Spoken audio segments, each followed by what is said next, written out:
ಇದೇ ಸೋಮವಾರ ದಿನಾಂಕ 8ರಿಂದ ಬೆಳಗಾವಿಯ ಸುವರ್ಣಸೌಧ ಚಳಿಗಾಲ ಅಧಿವೇಶನ ಪ್ರಾರಂಭ ಆಗ್ತೈತಿ. ಅದಕ್ಕೆ ಪೂರ್ವಕವಾಗಿನ ನಾವು ಮಾನ್ಯ ಮುಖ್ಯಮಂತ್ರಿಗಳಲ್ಲಿ ಮತ್ತು ಸರ್ಕಾರದಲ್ಲಿ ವಿನಂತಿ ಮಾಡ್ಕೊತೀವಿ.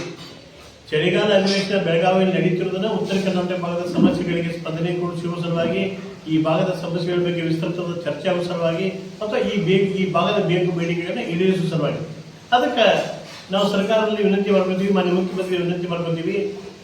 ಏನು 8ರಿಂದ ಅಧಿವೇಶನ ಪ್ರಾರಂಭ ಆಗೈತಿ, ಅದರಲ್ಲಿ ಕನಿಷ್ಠ 5 ದಿವಸಗಳ ಚರ್ಚೆ ಆದರೂ ಸಹಿತ ಉತ್ತರ ಕರ್ನಾಟಕ ಭಾಗದ ಸಮಸ್ಯೆಗಳಿಗೆ ಪೂರಕವಾಗಿರಬೇಕು.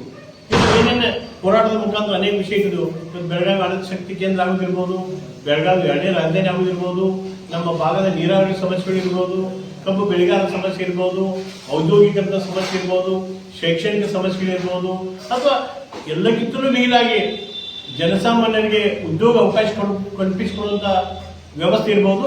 ಮತ್ತು ಇನ್ನೊಂದು ಬಹಳ ಪ್ರಮುಖವಾಗಿ ಅಂದ್ರೆ ಬಹುಶಃ ಉತ್ತರ ಕರ್ನಾಟಕ ಭಾಗದೊಳಗೆ ಅನೇಕ ಪ್ರೇಕ್ಷಣೀಯ ಸ್ಥಳಗಳಿದಾವೆ. ಇವತ್ತು ದಕ್ಷಿಣ ಕರ್ನಾಟಕದೊಳಗೆ ಏನು ಪ್ರವಾಸಿ ಕೇಂದ್ರಗಳು ದೊಡ್ಡ ಪ್ರಮಾಣದ ಬೆಳವಣಿಗೆ ಆಗಿದ್ದಾವೆ, ಆದರೆ 20% ಸುತ್ತ ನಮ್ಮಲ್ಲಿ ಈ ಪ್ರೇಕ್ಷಣೀಯ ಸ್ಥಳಗಳು, ಪ್ರವಾಸಿ ಸ್ಥಳಗಳು ಇನ್ನೂ ಬೆಳವಣಿಗೆ ಆಗಿಲ್ಲ. ಇದೆಲ್ಲಕ್ಕೂ ಪೂರಕವಾಗಿ ಕನಿಷ್ಠ 5, ನಾವು ಹೇಳುದು ಕನಿಷ್ಠ 5, ಹಂಗೆ ನಾವು ಸೂಕ್ಷ್ಮವಾಗಿ ವಿಚಾರ ಮಾಡಿದ್ರೆ ಈ ಅಧಿವೇಶನ ಉತ್ತರ ಕರ್ನಾಟಕ ಸಲುವಾಗಿ ಆಗ್ಬೇಕು. ಯಾಕಂದ್ರೆ ದಕ್ಷಿಣ ಕರ್ನಾಟಕ ಸಲುವಾಗಿ ನಿರಂತರ ಅಧಿವೇಶನ ಹಾಕಾವ, ಪ್ರತಿ ವರ್ಷ 2 ಅಧಿವೇಶನ ಹಾಕಾವ. ನಮ್ಮಲ್ಲಿ ಉತ್ತರ ಕರ್ನಾಟಕ ಬಗ್ಗೆ ಇರುವುದೇ ಇದೊಂದು 10 ದಿವಸದ ಅವಕಾಶ.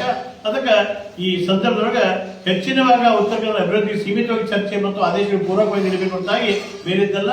ಅದಕ್ಕೆ ಸರ್ಕಾರವನ್ನು ಒತ್ತಾಯ ಮಾಡ್ತೀವಿ.